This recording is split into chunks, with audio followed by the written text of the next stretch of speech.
esta charla sobre este tema tan importante e interesante, menopausia, andropausia y climaterio.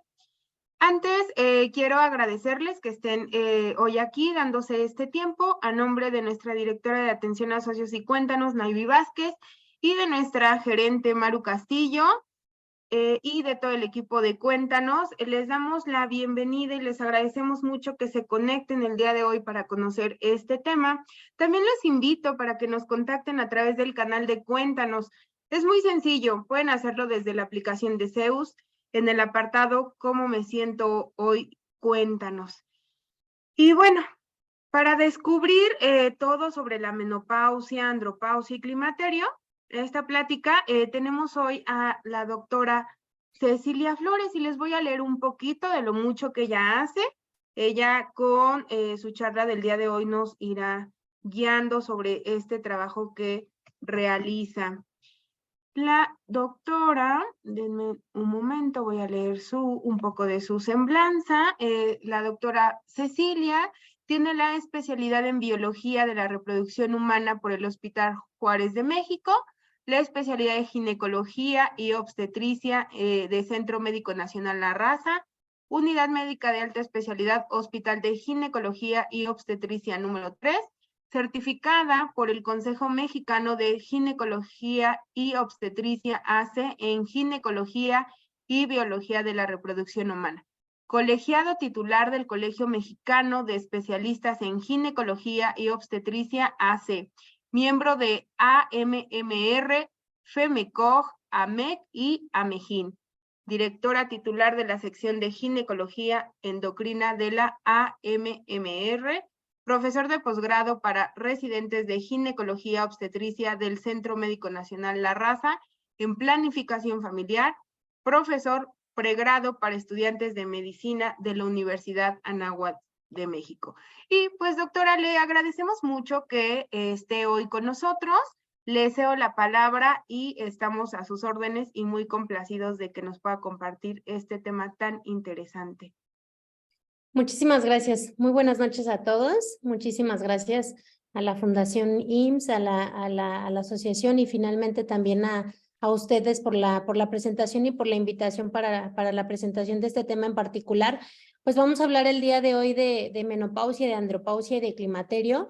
Y vamos a retomar o a tomar los puntos más importantes en relación a estas etapas de la vida reproductiva de nuestros hombres y mujeres en estos minutitos.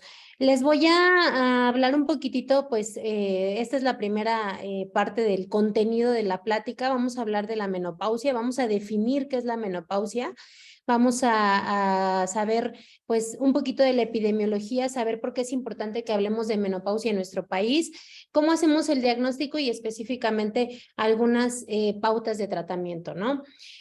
Para que nosotros podamos hablar de menopausia, pues antes que nada debemos de saber que la menopausia es una etapa de la vida reproductiva de nuestras mujeres. La menopausia se define como la etapa en la que se presenta la pérdida de hormonas que son producidas por parte del ovario. Es una etapa de la vida reproductiva de nuestras mujeres, pero a mí me gusta decir que es una etapa crítica de la vida reproductiva porque vamos a presentar una serie de cambios hormonales principalmente, pero estos cambios hormonales se van a presentar de forma clínica o con muchas manifestaciones clínicas en nuestras pacientes. De forma objetiva, nosotros podemos saber o nosotros podemos determinar o diagnosticar la menopausia cuando hemos tenido la ausencia de la menstruación durante 12 meses de forma consecutiva. Es decir, si una mujer tiene la ausencia de la menstruación después de 12 meses de forma consecutiva, tiene la edad promedio de menopausia que nuestras mujeres mexicanas es a los 47, 49 años y tiene el conjunto de signos y síntomas de molestias que están asociadas a esta falta de hormonas, pues esa paciente podríamos decir que está en la menopausia. ¿Es importante hablar de menopausia en nuestro país? Pues claro que es importante. Como ya les mencionaba, la menopausia se presenta en una edad promedio de 47 años en nuestras mujeres. Entonces, 47 años es una edad en la que nosotros estamos finalmente aún laborando, aún trabajando, o aunque no trabajemos, de todos modos, pues somos mujeres que finalmente vamos a estar activas en cualquier actividad que realicemos, ya sea en labores domésticas, ya sea actividades de oficina. Cualquiera que sea nuestra actividad a los 47 años, pues somos mujeres que estamos activas y que obviamente vamos a tener signos y síntomas que pueden afectar nuestra calidad de vida.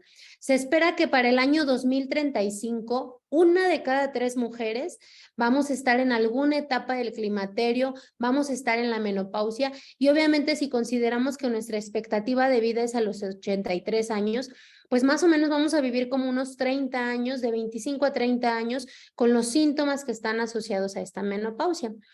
Nosotros dividimos clínicamente o los médicos estudiamos a las mujeres en 3 etapas de la vida a lo largo de los cambios hormonales. Una es la etapa reproductiva, que es desde que empezamos a menstruar hasta que empezamos a tener ya los cambios asociados a esta falta de hormonas. La segunda etapa es la etapa de transición a la menopausia, en la que vamos a presentar todos los signos y síntomas, todas las molestias asociadas a esta falta de hormonas, y ya la menopausia como tal, que es la ausencia de la menstruación durante 1 año, que está acompañada de los signos y de los síntomas. Los estrógenos son las principales hormonas que se producen en los ovarios, y como pueden ustedes ver en esta lámina, los estrógenos tienen funciones muy importantes. No solamente sirven para que tengamos un periodo menstrual o para que nos podamos embarazar. Los estrógenos tienen funciones específicas a nivel del cerebro, a nivel del tejido mamario, tienen funciones y receptores específicos en el corazón, en el hígado, en el útero, en la vagina, por supuesto en la vejiga, también en la piel y en el músculo, y obviamente en el tejido graso y en el hueso. Si nosotros nos detenemos a pensar que tenemos receptores para estrógenos en todas estas estructuras de nuestro cuerpo, la falta de estrógenos va a condicionar que una paciente pues tenga molestias en cada uno de estos aparatos y sistemas. Ahora, ¿por qué nos da menopausia? Nosotros tenemos que saber, o ustedes tienen que saber, que desde que nacemos con cierto número de células, y estas células van a ser las que están encargadas de producir las hormonas. Desde que nacemos, cada periodo menstrual se va perdiendo un número de células específico, de tal manera que a los 50 años hay una disminución importante en el número y en la calidad de estas células. Por eso es que la edad promedio de la menopausia es a los 47, 49 años. Ahora, antes de que tengamos la ausencia total de esta menstruación, antes de que nos llegue la menopausia, atravesamos por una etapa que se llama transición a la menopausia. Es una etapa, como su nombre lo dice, de tránsito, en la que se van a empezar a presentar todos los signos y síntomas asociados a esta falta de hormonas. En la primera etapa de la transición a la menopausia, las pacientes vamos a tener ciclos menstruales irregulares, y entonces son estos ciclos menstruales que se empiezan a hacer un poquitito más largos, con una diferencia de más de 7 días entre cada uno de ellos. Ya en la transición a la menopausia tardía, la paciente puede tener ciclos menstruales mucho más alargados, con periodos de ausencia de la menstruación de hasta más de 60 días. Y son aquellas pacientes que nos dicen, es que tuve un periodo menstrual hace 3 meses, después volví a tener un periodo menstrual, después volví a tener ausencia de la menstruación durante otros 6 meses y otra vez tuve la regla. Y es en esta etapa cuando se van a presentar los síntomas vasomotores, que son los bochornos y las sudoraciones nocturnas. Ahora, si nosotros tuviéramos la oportunidad de medirle las hormonas a nuestras pacientes en esta etapa, nosotros podríamos observar, o ustedes podrían saber, que a medida que van disminuyendo los estrógenos en una mujer, va aumentando una hormona que se llama hormona folículo estimulante. Esta hormona se produce en el cerebro, y a medida que pasan los años, la disminución de los estrógenos se ve reflejada con un incremento en los niveles de hormona folículo estimulante. Y esta elevación de los niveles de hormona folículo estimulante se presenta de manera importante hasta 2 años antes de que se presente totalmente la ausencia de la menstruación. En esta lámina ustedes pueden observar cómo hay una disminución gradual de la cantidad o de los niveles de estrógenos. El pico máximo o el mayor nivel de estrógenos lo tenemos a los 35 años. Después de los 35 años hay una disminución paulatina y progresiva de la producción de estrógenos por parte del ovario.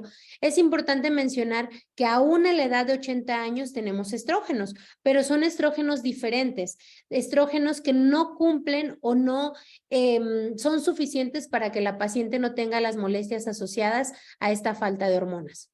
Clínicamente, la paciente va a tener un conjunto o un grupo de molestias que están asociadas a esta falta de hormonas. Y el síntoma más importante, la molestia principal que nos va a dar esta falta de hormonas son los denominados síntomas vasomotores. Los síntomas vasomotores, que son específicamente los bochornos y las sudoraciones nocturnas, son lo que nosotros denominamos el síntoma cardinal, porque es la principal molestia o la principal manifestación clínica que las pacientes van a tener durante la transición a la menopausia y durante la menopausia. Hasta el 80% de nuestras mujeres van a presentar síntomas vasomotores, es decir, de 10 mujeres, 8 de ellas van a presentar bochornos y sudoraciones nocturnas. Son importantes porque afectan la calidad de vida de manera significativa.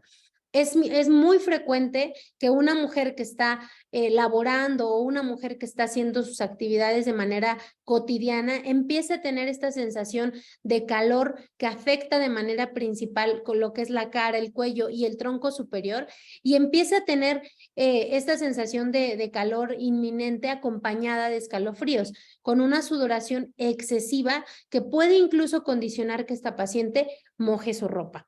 Es importante que ustedes sepan que los síntomas vasomotores, los bochornos y las sudoraciones nocturnas pueden durar hasta 7.4 años y obviamente pues no podemos dejar que nuestras pacientes estén durante todo este tiempo con este tipo de molestias.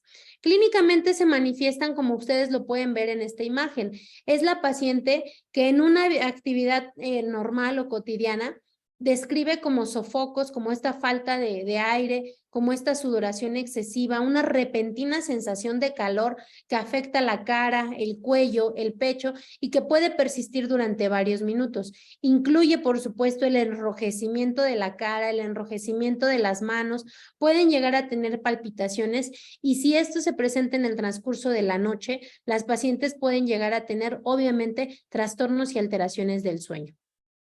La segunda manifestación clínica más importante que está asociada a la menopausia es algo que nosotros conocemos como síndrome genitourinario de la menopausia. El síndrome genitourinario de la menopausia es un conjunto de molestias que están específicamente localizadas en el área genital. Y clínicamente la paciente va a percibir o va a tener la sensación de una resequedad vaginal. Las pacientes pueden llegar a tener ardor, irritación, comezón, resequedad vaginal, que evidentemente les puede llegar a condicionar dolor durante la relación sexual, lo que nosotros conocemos como dispareunia, o falta de lubricación durante la relación sexual.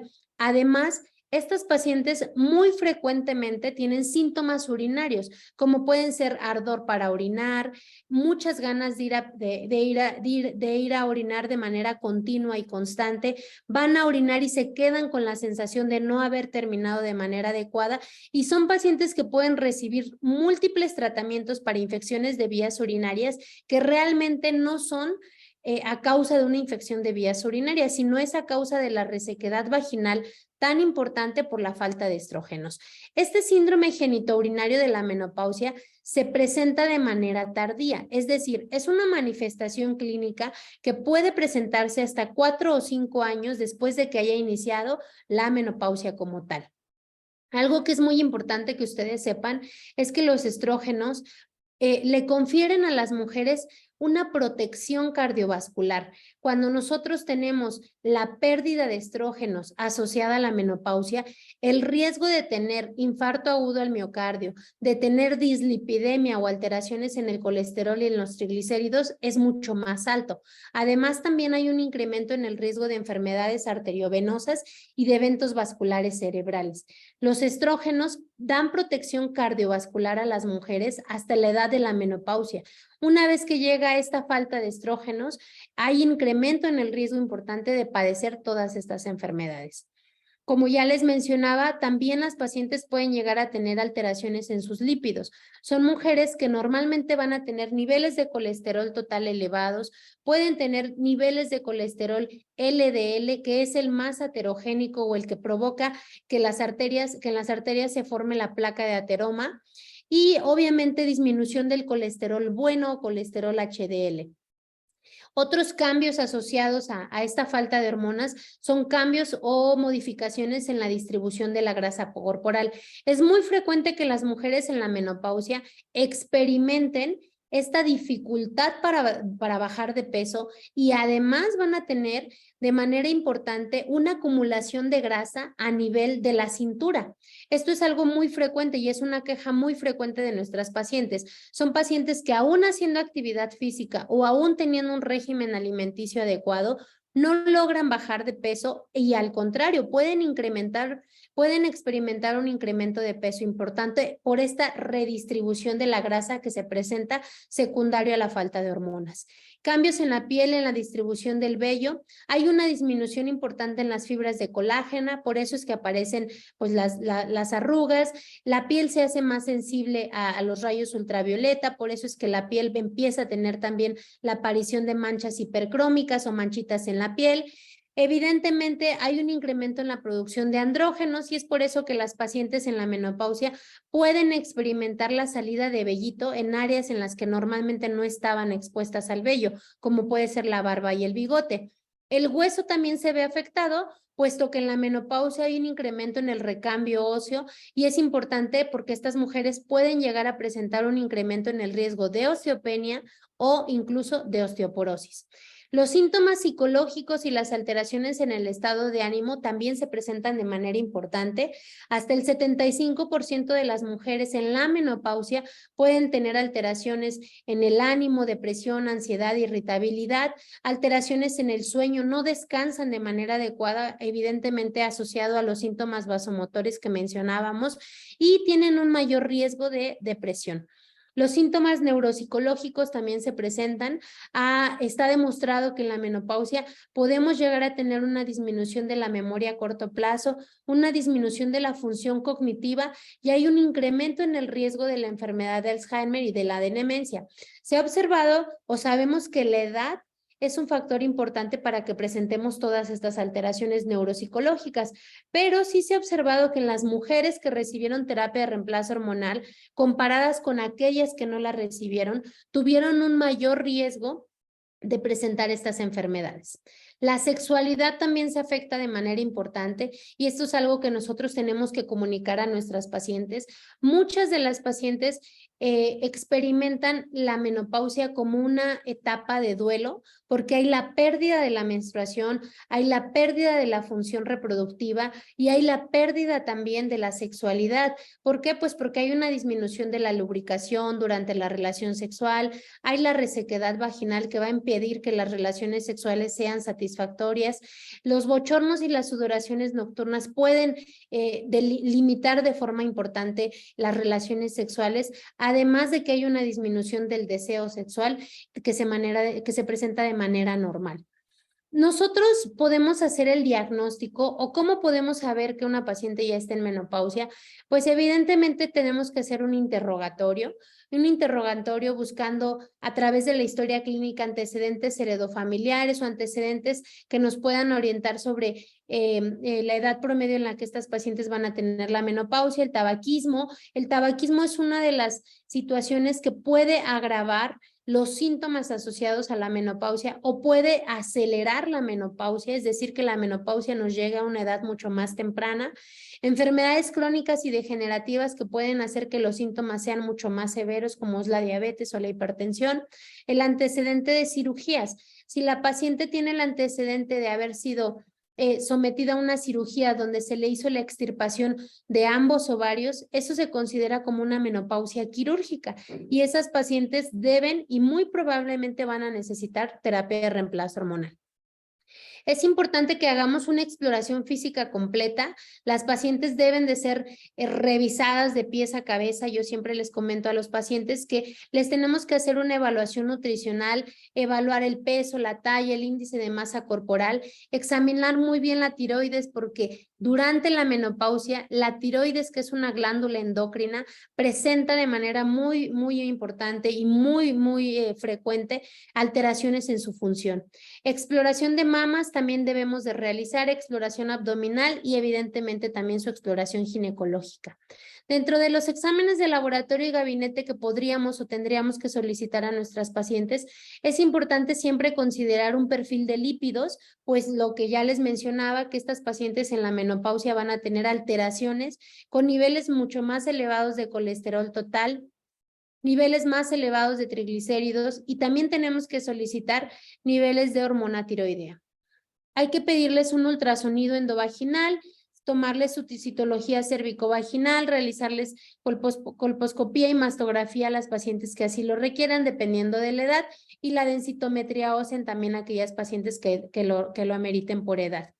Cuando nosotros hablamos de menopausia y de evaluación de los síntomas climatéricos o de los síntomas que afectan a las pacientes durante la menopausia, actualmente estamos utilizando algunas escalas o encuestas de evaluación de los síntomas. Son escalas, son interrogatorios que incluyen 15, 20 preguntas muy fáciles de contestar que nosotros le podemos dar a la paciente durante la consulta. Estas escalas nos permiten evaluar los síntomas asociados a los bochornos, a las sudoraciones nocturnas, los síntomas neuropsicológicos, los síntomas, todos los síntomas que ya les mencioné que están asociados a esta falta de hormonas.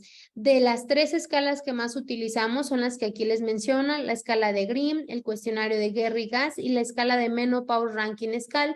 Son 3 escalas de evaluación que nosotros utilizamos de manera frecuente. Cuando hablamos ya de tratamiento, ustedes tienen que saber que actualmente nosotros consideramos 4 las indicaciones más importantes para dar terapia de reemplazo hormonal a una paciente y que son indicaciones aprobadas por la FDA. En pacientes que tengan síntomas vasomotores, que tengan bochornos y sudoraciones nocturnas que afectan de manera importante su calidad de vida, estas pacientes son candidatas a recibir terapia de reemplazo hormonal.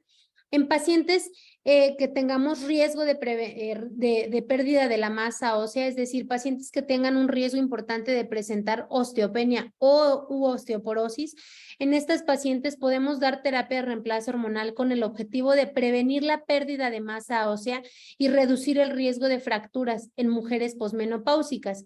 Si nosotros tenemos una paciente que tiene el antecedente de insuficiencia ovárica primaria o tuvo una menopausia quirúrgica de manera prematura, aquella paciente a la que se le hizo una oophorectomía bilateral, se le quitaron los 2 ovarios antes de los 40 años, o tuvo la ausencia de la menstruación antes de los 40 años, por alguna otra causa, esa paciente es candidata a recibir terapia de reemplazo hormonal. Y también en pacientes que tengan síntomas genitourinarios importantes, síntomas moderados a severos acompañados o asociados a esta falta de hormonas que ya les mencionaba, son pacientes que también son candidatas a recibir terapia de reemplazo hormonal. Obviamente la terapia de reemplazo hormonal debe de ser parte de una estrategia de atención integral. Es decir, las hormonas, si nosotros le vamos a otorgar a la paciente hormonas o terapia hormonal, tenemos además que recomendarle a la paciente que además del tratamiento farmacológico, la paciente debe de tener un estilo de vida saludable, tiene que hacer dieta, tiene que llevar un plan de alimentación adecuado, tiene que hacer ejercicio, se recomienda ejercicio de tipo aeróbico, ejercicio por lo menos 3 veces a la semana y de 30 a 45 minutos. Evidentemente, esta paciente debe de suspender el tabaquismo si ella por alguna razón fuma, y también se considera importante que se consuman cantidades seguras de alcohol. La indicación más importante para que nosotros podamos dar terapia de reemplazo hormonal a una paciente es considerar el tiempo y la edad que esta paciente tenga. Si nosotros tenemos una paciente que tiene más de 60 años, esa paciente ya no es candidata a recibir terapia de reemplazo hormonal, porque se ha observado que los riesgos potenciales de darle hormonas a una mujer de más de 60 años son mucho más altos que los beneficios que le podamos otorgar. Y además también es importante dar tratamientos oportunos. La paciente que ha iniciado su menopausia tiene hasta 10 años para poder iniciar terapia de reemplazo hormonal con seguridad. Si la paciente ya tiene más de 10 años que inició su menopausia, esa paciente ya no es candidata a recibir terapia de reemplazo hormonal y le podemos otorgar tratamiento no hormonal, pero tratamientos hormonales estarían contraindicados en ella. Algo que se denomina ventana terapéutica es como el tiempo en el que yo puedo otorgar con seguridad todavía la terapia de reemplazo hormonal, y se considera antes de los 10 años de menopausia o en mujeres menores de 60 años. Es importante considerar siempre la posibilidad de dar terapia de reemplazo hormonal a las pacientes, porque se ha observado que los estrógenos y la progesterona, cuando tenemos que darlo combinado, puede reducir la frecuencia de los bochornos y de las sudoraciones nocturnas hasta en un 75%. Reduce los niveles de colesterol, reduce los niveles de triglicéridos y reduce los niveles del colesterol LDL, que es el que se considera el más aterogénico. Además de que también se considera que tiene efectos antioxidantes y mejora la sensibilidad a la insulina. Esto de mejorar la sensibilidad a la insulina es porque asociado a esta distribución o a este depósito de grasa a nivel central, pues las pacientes pueden tener un incremento en el riesgo de desarrollar enfermedades metabólicas, como es obesidad, diabetes e hipertensión. Entonces, la terapia de reemplazo hormonal se ha observado que puede mejorar esta sensibilidad a la insulina y reducir el riesgo de presentar estas enfermedades. Cuando nosotros decidimos dar terapia de reemplazo hormonal, tenemos que saber que la terapia de reemplazo hormonal incluye terapia con estrógenos y terapia con estrógenos y progesterona cuando la paciente todavía tiene su útero. Tenemos muchas formulaciones, es decir, muchos medicamentos al alcance para poder dar terapia de reemplazo hormonal a nuestras pacientes. Hay estrógenos equinos conjugados, estrógenos conjugados sintéticos, y tenemos 17-beta-estradiol micronizado, que es el que se parece más al que es producido por los ovarios.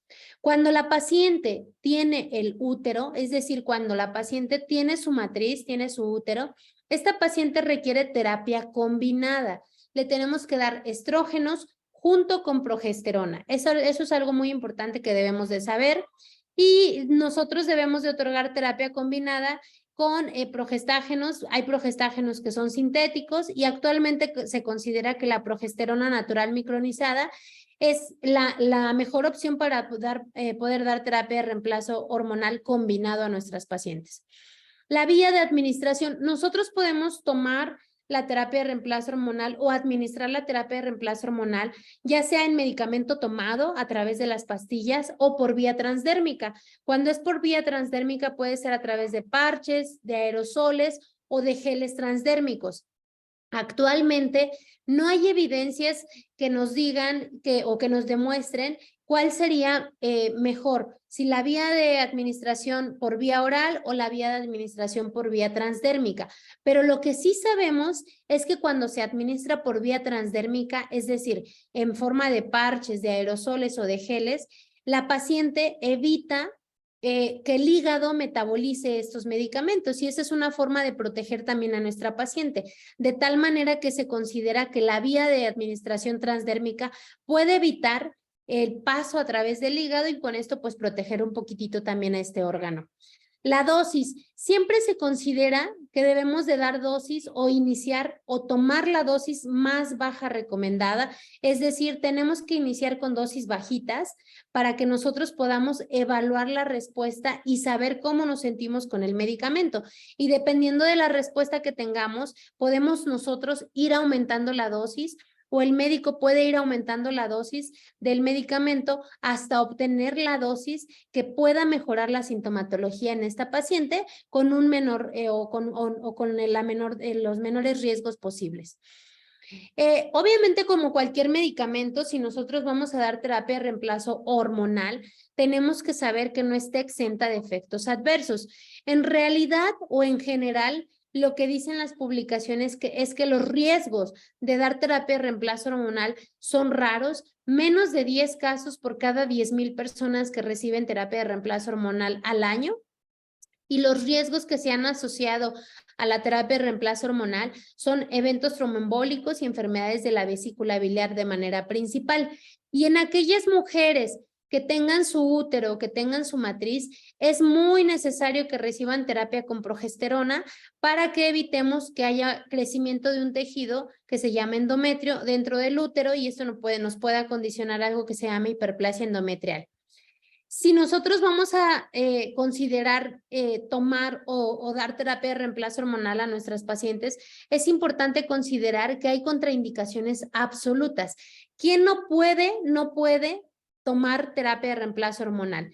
Pacientes que tengan algún sangrado por vía vaginal que no haya sido estudiado, pacientes que tengan alteraciones hepáticas, enfermedades hepáticas, historia de trombosis, si tenemos eventos trombóticos o trastornos o embolia pulmonar, antecedentes de este tipo de eventos son contraindicaciones absolutas, trastornos de la coagulación. Si la paciente o soy hipertensa y estoy descontrolada, no puedo tomar terapia de reemplazo hormonal. Y si tenemos el antecedente personal de cáncer de mama, el cáncer de mama es una contraindicación absoluta para que la paciente tome terapia de reemplazo hormonal. Obviamente, si tenemos antecedentes de enfermedades coronarias, accidente cerebrovascular o accidentes isquémicos transitorios, también serían contraindicaciones absolutas. ¿Cuánto tiempo puedo tomar el medicamento con seguridad? La terapia cuando es con estrógeno solita, cuando es solamente con estrógenos, la podemos prolongar hasta 7.5 años con seguridad. Y cuando es terapia combinada con progesterona, los artículos y las publicaciones dicen que podemos dar hasta 5 años con seguridad el tratamiento con seguridad. Terapia no hormonal, pues también existe. Si nosotros no somos candidatos a recibir terapia de reemplazo hormonal, también hay medicamentos o tratamientos no hormonales. Algunos de ellos son los denominados fitoestrógenos, que son derivados de plantas. Obviamente tienen un efecto de estrógenos muy débil que no se compara con el de los medicamentos, no se compara con el de las hormonas. Los encontramos en la soya, los encontramos en los garbanzos, en las lentejas, en las semillas de lino, en la linaza y, por ejemplo, en el trébol rojo. Es importante mencionar que para que nosotros podamos tener un adecuado aporte de estrógenos derivados de los fitoestrógenos o derivados de estos grupos de alimentos, tendríamos que consumir cantidades muy altas de este tipo de alimentos, por la que actualmente hay concentrados o hay sustancias que ya están concentradas en píldoras o que se pueden tomar como fármacos. Obviamente su eficacia no supera el 40%, es decir, la mejoría con los síntomas de bochornos y sudoraciones nocturnas con este tipo de sustancias, pues no es tan evidente en comparación con la terapia hormonal y pues obviamente nosotros tenemos que considerar eso porque bueno, si queremos darle el beneficio a la paciente de mejorar los signos y síntomas, sus molestias, va a costarle un poquitito de trabajo este tipo de mejoría y si usamos solamente este tipo de sustancias. Terapias no hormonales también podemos utilizar o podemos tomar inhibidores selectivos de la recaptación de serotonina que se consideran como antidepresivos, pero que sí pueden ayudar o mejorar los síntomas vasomotores, los bochornos y las sudoraciones nocturnas. De estos, la desvelafaxina es uno de los medicamentos que más he utilizado. La gabapentina, la pregabalina y la clonidina son algunos otros medicamentos que también se han utilizado. Terapias complementarias o tratamientos complementarios que nos pueden apoyar son la acupuntura, las intervenciones educativas, todo lo que tenga que ver con la terapia cognitivo-conductual y con la reducción del estrés puede ayudar a la mejoría de los síntomas en las pacientes con menopausia. Ahora, también los hombres se ven afectados por esta falta de hormonas. Hay un denominado, la falta de hormonas y este envejecimiento celular y esta pérdida de células tanto en calidad como en cantidad, afecta también de manera importante a los varones. Hay un término que hace mucho se conocía que era andropausia. Actualmente nosotros no denominamos andropausia porque se considera también como un término despectivo, se considera o se denomina actualmente como síndrome de Adam, y el síndrome de Adam es un conjunto de signos y síntomas asociados a la declinación o a la disminución de la producción de andrógenos que se presenta en el varón. Como ustedes pueden observar en esta imagen, es un síndrome clínico, es decir, es un conjunto de molestias asociadas a la edad avanzada que está caracterizada por signos y síntomas que son típicos y son secundarios a la disminución en la producción de testosterona, que es la principal hormona androgénica que se produce en el varón y que también puede afectar al varón de manera importante, afectando a múltiples órganos y deteriorando la calidad de vida de estos pacientes. El síndrome de Adam, como lo conocemos actualmente, afectaría a 2.4 millones de varones entre los 40 y 69 años de edad. De tal manera que también es importante. Se considera que en Estados Unidos, donde hay la mayor cantidad de publicaciones, 1 de cada 10 varones mayores de 50 años se va a ver afectado por esta falta o disminución en la producción de testosterona, y 1 de cada 5 varones mayores de 60 años van a tener concentraciones o niveles de testosterona en el límite para considerar lo que como disminución en la producción de testosterona de forma importante. Hay ciertos factores que pueden acelerar o favorecer que se presenten los síntomas asociados a la falta de testosterona, y es pues las dietas pobres en grasas, el consumo de tabaco nuevamente se considera como un factor de riesgo, el consumo de alcohol, la obesidad y las enfermedades crónicas y degenerativas como es la diabetes y la hipertensión. Clínicamente, el varón también se va a ver afectado por esta falta de hormonas, específicamente por esta falta de testosterona. Y los varones van a tener 2 tipos de síntomas, los síntomas genitosexuales y los síntomas no genitosexuales. Afectando el área genitosexual específicamente, pues estos varones pueden presentar una disminución de la actividad sexual, una disminución de la libido del deseo sexual, problemas para la erección y una disminución en la producción del líquido seminal.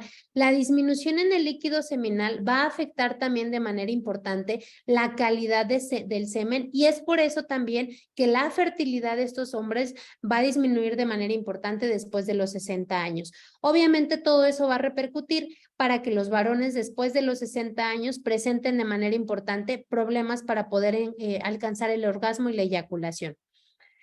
Otros síntomas que nosotros podemos visualizar de manera importante en nuestros varones son los síntomas no genitosexuales, que tienen que ver más con la distribución de la grasa y de la fuerza muscular y de la masa muscular. Y lo que se ha observado es que después de los 60 años, donde hay una pérdida importante de la producción de testosterona, los varones van a experimentar una disminución en la masa y en la fuerza muscular, con un incremento en la masa grasa, es decir, en los depósitos de grasa, un incremento en la fatigabilidad y obviamente van a tener la percepción de tener menos energía vital. Son varones que pueden llegar a tener osteopenia y osteoporosis, y además van a tener mayor riesgo de presentar síndrome metabólico. También se ve afectado de manera importante la cognición. Son varones que a lo largo de la vida van a empezar a presentar disminución en la memoria y disminución en la capacidad cognitiva, y obviamente van a poder también sufrir, al igual que las mujeres, alteraciones en el estado de ánimo como depresión, ansiedad y alteraciones en el sueño también, como pueden ser insomnio. El diagnóstico del síndrome de Adam o el del síndrome de deficiencia androgénica, al igual que en las mujeres, también hay cuestionarios clínicos, hay cuestionarios que nos van a poder permitir hacer una evaluación de los signos y síntomas que tienen los varones asociados a esta falta de testosterona. Son cuestionarios que igual nosotros podemos contestar de manera sencilla, donde se le preguntan al paciente todos los signos que ya mencionábamos o las molestias que ya mencionábamos y nos permiten hacer una evaluación objetiva de las molestias asociadas a la disminución de testosterona. Estos cuestionarios nos pueden permitir hacer la evaluación. De manera clínica, pues obviamente vamos a encontrar un incremento del índice de masa corporal, la distribución de la grasa de forma central, son pacientes que pueden ser más propensos a tener hipertensión, obesidad, dislipidemia también, y se ha observado que hay una disminución del volumen testicular, que en varones sanos mayores de 70 años se ha observado que el volumen testicular puede disminuir hasta un 20%. Cuando nosotros evaluamos a un paciente con un síndrome de Adam, podemos de manera objetiva solicitar niveles de testosterona y pudiera eso ser un objetivo o una parte de la evaluación que nosotros le realizamos al paciente para poder establecer la necesidad de dar tratamiento a nuestros pacientes. Los objetivos del tratamiento en los pacientes que tienen síndrome de Adam es otorgarles tratamiento con testosterona. Y lo que vamos a hacer con el tratamiento es, obviamente, hacer la restitución o la reposición de la testosterona hasta alcanzar los niveles fisiológicos de este paciente, mejorar los síntomas, mejorar o incluso desaparecer los síntomas asociados a esta falta de testosterona, prevenir las complicaciones a largo plazo como es el síndrome metabólico, la diabetes, la hipertensión y también las enfermedades cardiovasculares. Obviamente mejorar la calidad de vida de los pacientes y disminuir en términos generales la mortalidad de nuestros pacientes. Bueno, de tal manera que, bueno, me gustaría concluir que la menopausia y la andropausia son etapas importantes y críticas de la vida reproductiva de nuestros hombres y de nuestras mujeres. En el caso de las mujeres, la menopausia es una etapa en la que se presenta la ausencia total de la menstruación después de 12 meses de forma consecutiva. Los síntomas más importantes o el síntoma cardinal son los bochornos y las sudoraciones nocturnas y se presentan en la transición a la menopausia. El diagnóstico lo vamos a realizar con una historia clínica completa y detallada, con exámenes de laboratorio, pero más que todo con una exploración física completa. Es importante considerar tratamientos oportunos en nuestras pacientes para evitar y prevenir las complicaciones como pueden ser infarto agudo al miocardio, eventos vasculares cerebrales, osteoporosis o el síndrome genitourinario de la menopausia, que una vez establecido es muy difícil de tratar y que desgraciadamente es evolutivo, es decir, va avanzando conforme van pasando los años y puede incluso en nuestras pacientes llegar a causarles hasta sangrado durante la menopausia. Lo más importante para nuestros varones y nuestras mujeres es considerar que son etapas de la vida reproductiva, que son etapas que es importante que nosotros ayudemos y apoyemos para que ellos puedan transitar por esta etapa sin que tengan repercusiones importantes y ofrecerles sobre todo calidad de vida para que ellos puedan disfrutar pues de estas etapas de la vida reproductiva que de acuerdo a la epidemiología pues por lo menos vamos a estar 30 años tanto en menopausia como con el síndrome de deficiencia androgénica en el